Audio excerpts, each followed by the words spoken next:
आप मतलब ओवैसी को सीरियसली नहीं लेते?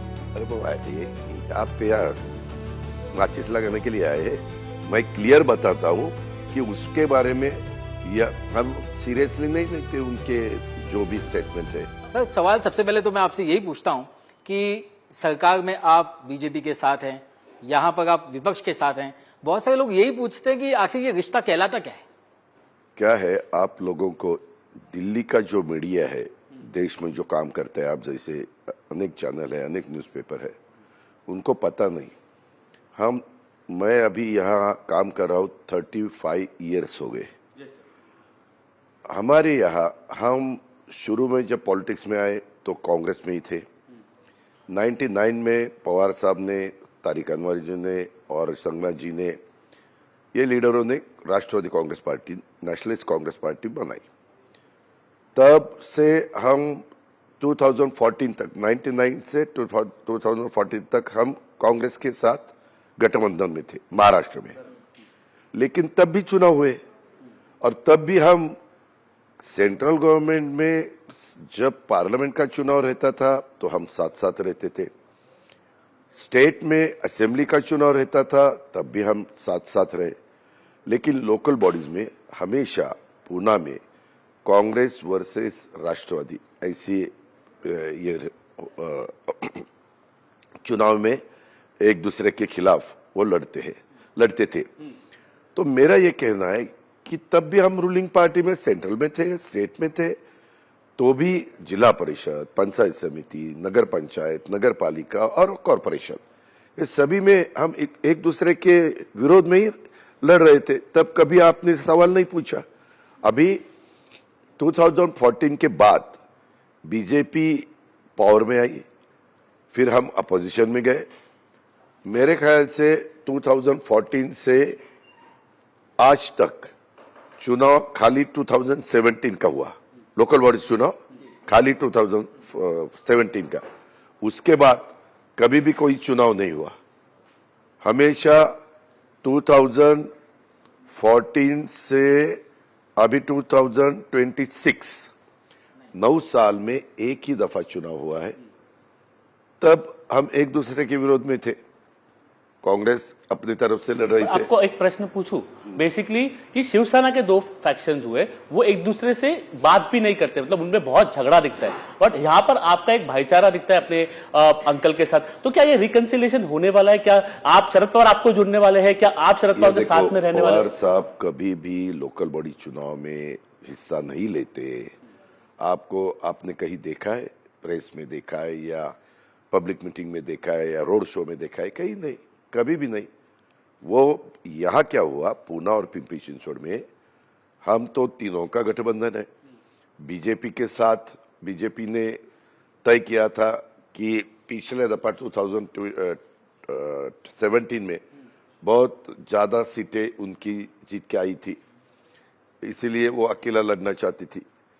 तो भी मैंने एकनाथ शिंदे जी को पूछा कि यहाँ हम साथ साथ गठबंधन कर सकते हैं क्या? वो बोले नहीं दाता, मैं उनके साथ बात कर रहा हूं, शायद हमारा उनका साथ जम जाएगा।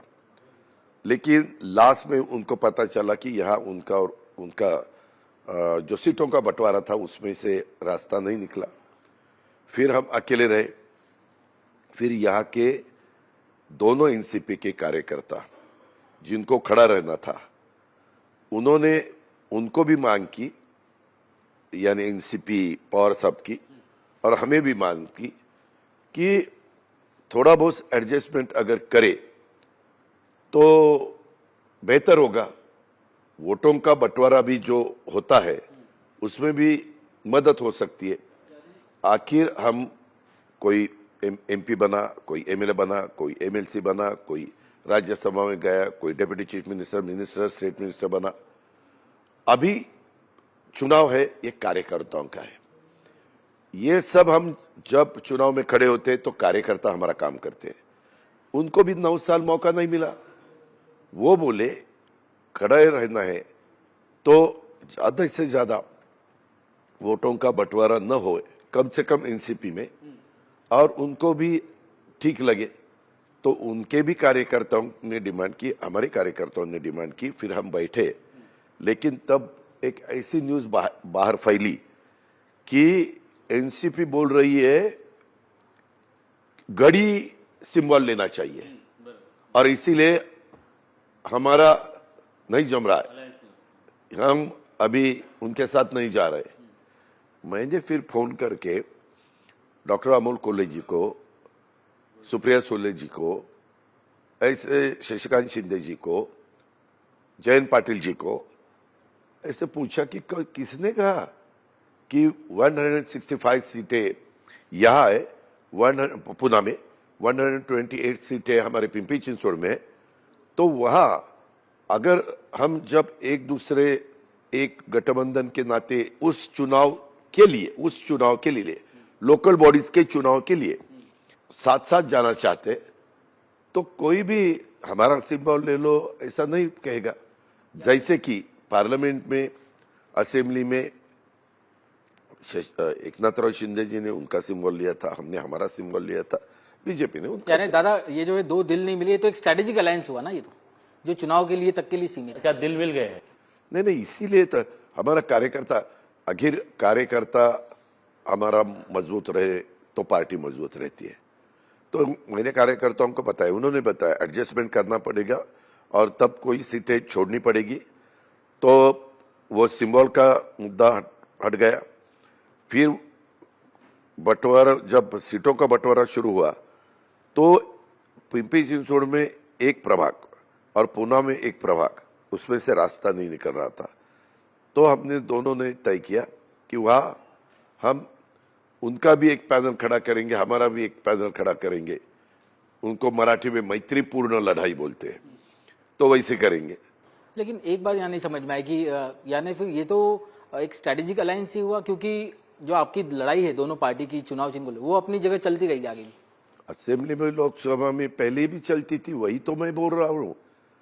जब हम 15 साल ऐसे चुनाव लड़ते थे लोकल बॉडीज के, तब वहां के डिस्ट्रिक्ट के प्रेसिडेंट, डिस्ट्रिक्ट के एमएलए, एक्स एमएलए, वहां के एमपीज, वहां जो अगर मिनिस्टर हो तो मिनिस्टर, एक्स मिनिस्टर, वो सब डिसीजन लेते थे। तो एक क्वेश्चन पूछूं, क्या ऐसा कोई चांस है क्या? पूरा देश जानना चाहता है क्या अजीत पवार, शरद पवार एक्चुअली साथ आएंगे? क्या सुप्रिया सुले दिल्ली देखेगी और आप महाराष्ट्र देखेंगे? ऐसा कुछ है क्या? ये आप जैसे इलेक्ट्रॉनिक मीडिया, प्रिंट मीडिया वालों ने इतना उसका ये मुद्दा उछला है, इतनी उसके बारे में चर्चा आप जैसे चैनल में ही चालू है, लेकिन उसके बारे में हमारी चर्चा भी नहीं हुई।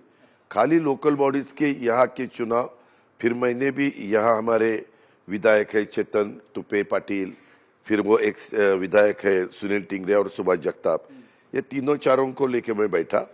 उन्होंने भी अंकुशराव काकड़े, विशाल तांबे, मनाली, ऐसे 3 लोग बैठे। फिर उनमें से एमपी डॉक्टर अमोल कोल्हे और रोहित पवार और मेरे तरफ से मैं, ऐसे हम 10-1 लोग बैठे थे। और फिर उसमें यानी खबरें सब अफवाहें हैं जो बाहर आई कि हाँ, पर ऐसा कोई चांस है जो शरद पवार हमेशा से जो कांग्रेस की आइडियोलॉजी पे पॉलिटिक्स करते थे, वो कभी महायुति, आप उनको कन्विंस करोगे कि महायुति में वो ज्वाइन करे? ऐसा कुछ? पवार साहब इतने बड़े नेता है, इतने बुजुर्ग नेता है, आज भी पूरे देश में प्राइम मिनिस्टर हो, होम मिनिस्टर हो, रक्षा मंत्री हो या कोई भी मिनिस्टर हो, गडकरी साहब हो या कोई भी, और दूसरे भी अलग अलग पार्टियों के लीडर हो, वो सब रिस्पेक्ट करते हैं। और मैं वो तो हमारा मेंटर थे, है, तो फिर उनके साथ ये बात करने का मुझे क्या अधिकार है? दादा आप कहते हैं फ्रेंडली फाइट, लेकिन कुछ जगहों पे तो ये थोड़ी सी अगली फाइट भी दिखाई दे रही है, क्योंकि बीजेपी जैसे कुछ बड़े नेता यहाँ आकर के बड़ा बयान देते हैं कि हम तो दादा को हमारे साथ लेकर के पछता गए। जब ऐसा बयान सुनते हैं तो तकलीफ होती? मुझे नहीं तकलीफ होती, क्योंकि जो बयान करते हैं उनको कितना अधिकार होता है वो आप पूछो। हमने जब उनके साथ हम गए तो हाई कमांड बीजेपी की दिल्ली की, उनके साथ हमारी बात हुई और यहाँ देवेंद्र फडणवीस जी के साथ बात हुई। इतने ही लोगों को पता था, बाकी किसी को पता नहीं था। और मुझे जितनी जानकारी है पार्टियों के बारे में, जब कोई भी पार्टी के हाई कमांड डिसीजन लेते तो नीचे के लोग ज्यादा कुछ बात कर भी नहीं सकते। एक दफा उनको मैसेज आया कि ये तय हुआ है, हाई कमांड ने किया है, फिनिश। बट एक आम आदमी को सिर्फ करोड़पति खेलने में बिजी, बट आपके अगेंस्ट 70,000 करोड़ का जो आरोप लगाया था बीजेपी ने ही लगाया था, और एक तरफ से देश में बीजेपी की जो वॉशिंग मशीन है, वॉशिंग पाउडर है, उसका ब्रांड एम्बेसडर आपको देखा जाता है, मतलब ऐसी बात ऑपोजिशन करती है। 15-16 साल हो गए उसके, इंक्वायरी हुई, सब कुछ हुआ, और भी मैटर चालू है। वो डिसीजन, वो उसके बारे में जल्द से जल्द कोई ना कोई डिसीजन आना चाहिए। हमें भी अच्छा नहीं लगता, हमारे ऊपर आरोप है, उसके बारे में बहुत एजेंसी ने इंक्वायरी की है और वो सब मैटर कोर्ट में है। आप अपने सीधे जवाब के लिए जाने जाते हैं, खुल के आप कहते हैं, आप ये कह रहे हैं कि महायुति में ऑल इज वेल, इस चुनाव को खत्म हो जाने, उसके बाद महायुति जो महाराष्ट्र सरकार में चल रही है, all is well. Yes, all is well. अच्छा, लाड़की बहनों का एक बहुत बड़ा सवाल है दादा कि उनको 2100 रुपए कब मिलेंगे, वो बड़ी उम्मीद है उनको महाराष्ट्र सरकार से, क्या आप कहना चाहेंगे, आज क्या वादा करेंगे? तब वो चुनाव के वक्त जब आप मैनिफेस्टो रखते हैं, वो 5 साल के लिए रखते हैं कि हमारा ये आने दो, गवर्नमेंट वापस आने दो, आने के बाद हम ये डिसीजन लेंगे। उसमें हमारे फार्मर्स के लिए भी डिसीजन लिया था, तो फार्मर्स ने फिर अभी वो भी मांग करे कि हमारी कब माफी होने वाली है। इट इज तो लेकिन उसके बारे में जून को उनको कहा है कि इस जून में नया बजट आएगा, मेरे ख्याल से फेब 26 में, हमारा 23 फरवरी को सेशन चालू होने वाला है, तब हम महायुति का बजट रखने वाले हैं। तब उसमें ये फार्मर्स के बारे में जो भी मैनिफेस्टो में कहा था उसके बारे में डिसीजन। और लाड़की बहन तो चालू है, इन्हें 2100 रुपए, उसके बारे में भी बजट में कुछ होगा या फिर नहीं?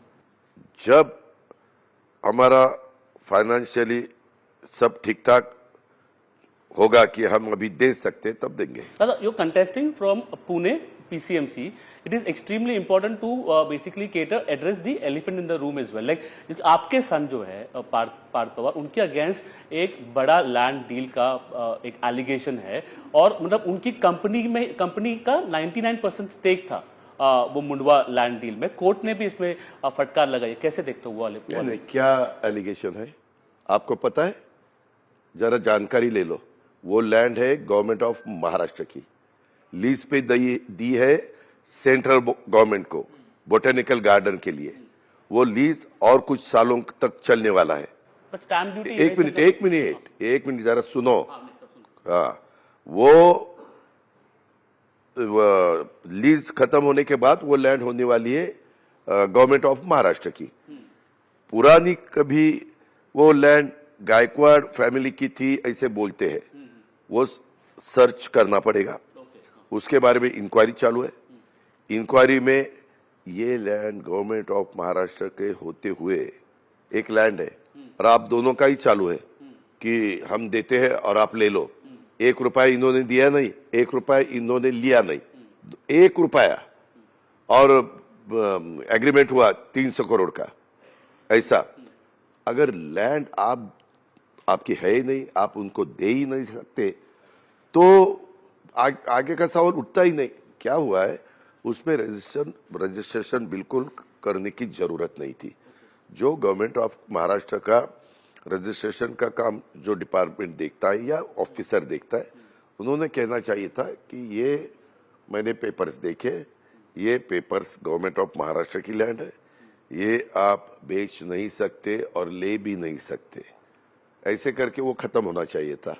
उन्होंने कैसा वो स्टैम्प ड्यूटी कुछ तो वहां अलग कुछ होने वाला था, इसीलिए स्टैम्प ड्यूटी भी नहीं ली। एक गवर्नमेंट ऑफ महाराष्ट्र का फायदा उठाएगा। हाँ, गवर्नमेंट ऑफ महाराष्ट्र की कोई आईटी ऐसा ही कोई ये रहता है, स्कीम रहती है, तो उसमें कुछ गवर्नमेंट ऑफ महाराष्ट्र उसमें डिसीजन देते हैं कि इसमें अगर आप ये करेंगे तो हम ये आपको एग्जामिन करेंगे। वैसा हुआ है। लेकिन दादा एक चीज बड़ी यहाँ इंटरेस्टिंग है, ये टाइमिंग, जिस टाइम पे ये पूरा मुद्दा आया, क्या आपको किसी पे कुछ डाउट हुआ कि क्योंकि बिना पॉलिटिकल इन्वॉल्वमेंट के डॉक्यूमेंट्स इतने इंपॉर्टेंट बाहर आते नहीं? कोई आपका नजदीकी सुनो, अभी यहाँ आप कोई भी आपको डॉक्यूमेंट चाहिए तो एक हमने कानून बनाया है, उसमें आप पेपर दे सकते हैं। ये ऑफिसर है, ये मुझे पेपर चाहिए, और वो 15 दिन 1 महीना लगाते हैं और आपको पेपर दे देते हैं।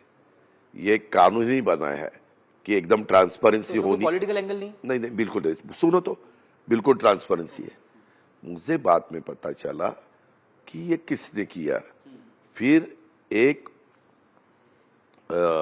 रिपोर्टर है, मुझे नाम भी सुनने को मिला, वो रिपोर्टर ने वो पेपर सब निकाले और उसमें से वो पेपर एक आप जैसे चैनल को दे दिए कि ये ऐसे ऐसे पेपर है, चलाओ।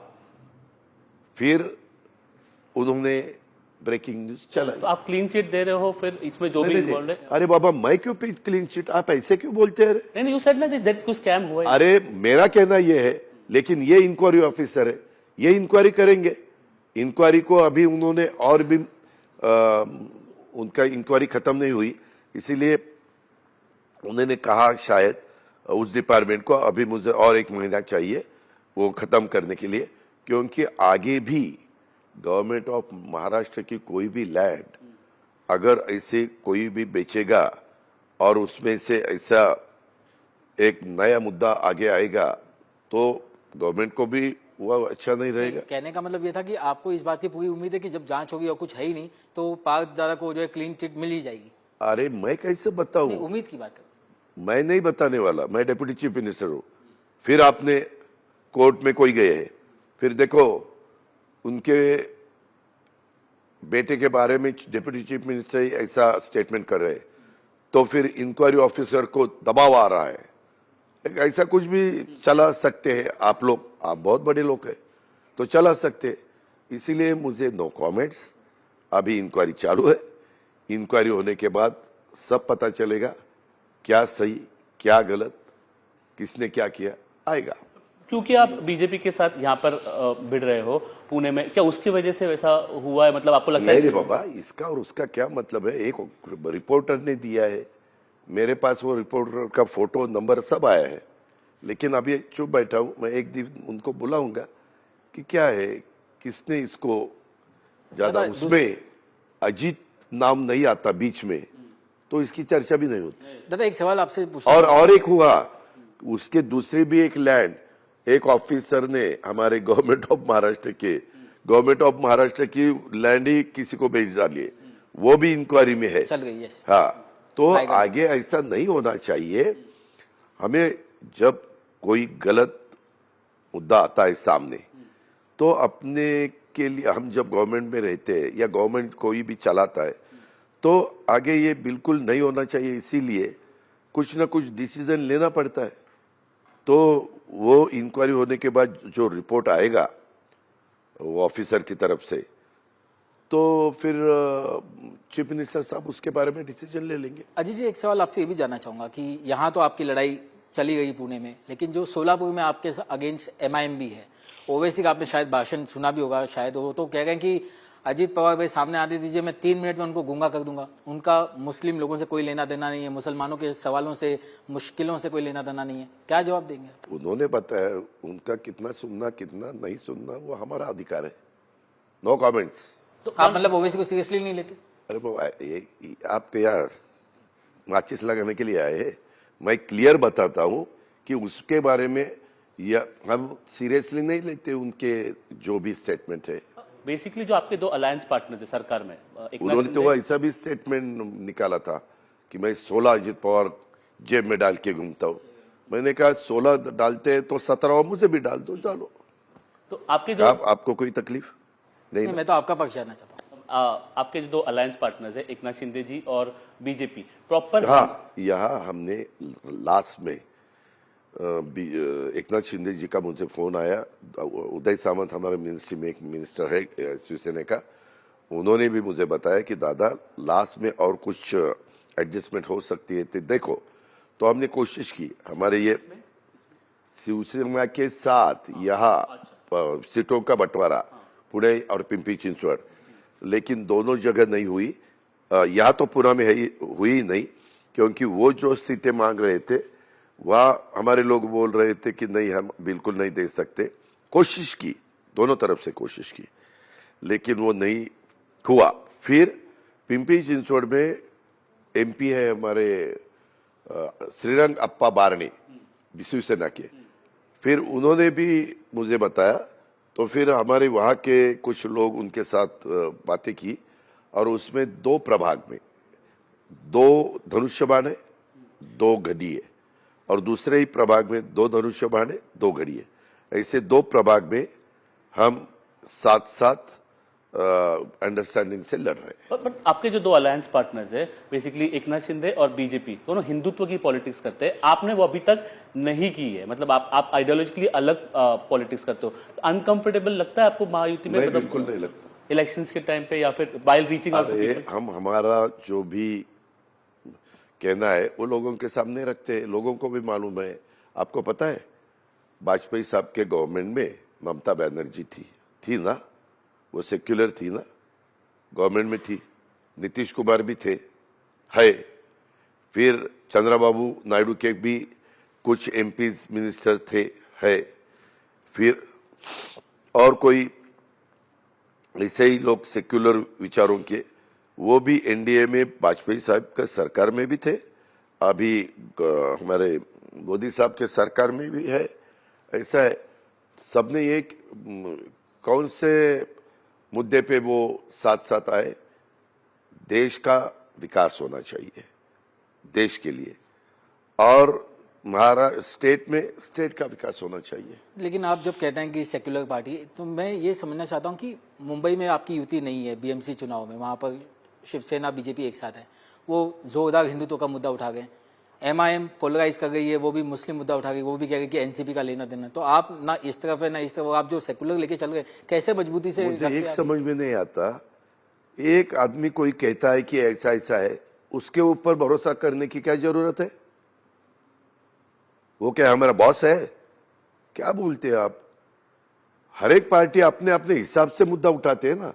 आपने मुद्दा उठाया कि मैं ऐसा करूंगा वैसा करूंगा। आप ही के सीएम ने ऐसा बोला है कि वहां पर मुस्लिम सीएम मुस्लिम मेयर बन जाएगा अगर उद्धव ठाकरे जीते तो। क्या आप उसमें अग्री करते हो क्या? मुझे ये हिंदू मुस्लिम सिख ईसाई ये जो बातें होती है ना, अपने देश में आप देखा है आपने, देश अलग भाषाओं में, अलग प्रांतों में, अलग कास्ट में, ऐसा अलग अलग जगह अलग अलग उनका काम चालू है। और देश हमारा इतना ही कहना है, यह देखो ये शिवाजी महाराज का स्टैचू है, हम शिव शाहू फुले अंबेडकर के उन्होंने जो रास्ता हमें दिखाया उस रास्ते से जा रहे। आज ये हमारा राजमाता जिजाऊ का भी जन्मदिन है। दादा, लेकिन जब आप कह रहे हैं कि आप इस विचारधारा से चल रहे हैं, तो आप कोई सीधा मैसेज देना चाहेंगे उन लोगों को जो कास्ट रिलीजन के ऊपर पॉलिटिक्स करते, खासतौर से हिंदू मुसलमान की जो पॉलिटिक्स करते हैं, उनको कुछ जवाब आज? मैंने हमेशा यहाँ के, मैं जब स्पीच देता हूँ तो मेरा वैसा काम चालू है, सबको मालूम है मेरी क्या विचारधारा है, मैं कैसे आगे जा रहा हूँ, सबको मालूम है। हमारे दर्शकों के लिए भी बता दीजिए।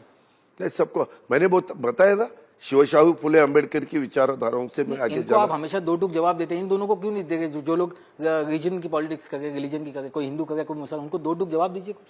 नहीं नहीं नहीं, अरे मैंने मेरे बारे में कहा ना कि हमारी राष्ट्रवादी कांग्रेस पार्टी ये सेक्युलर विचारधाराओं की पार्टी है, और वो शिव शाहू फुले अंबेडकर के विचारधाराओं से आगे जा रही है। Thank you very much times now से बात करने के, टाइम्स नाउ हमसे बातचीत करने के लिए बहुत बहुत धन्यवाद। तो अजीत दादा जो है कह रहे हैं कि all is well in Mahayuti, और वो कह रहे हैं कि बाकी जो खबरें चल रही हैं वो अफवाह हैं। लेकिन जैसा कि दादा ने खुद कहा, वो जो कहते हैं उनकी बातों पर कितना यकीन करें वो तो आने वाला वक्त बताएगा, क्योंकि जो उनको अच्छा लगता है वैसा वो करते हैं, फैसला वो जनता के लिए करते हैं, ऐसा उनका दावा है।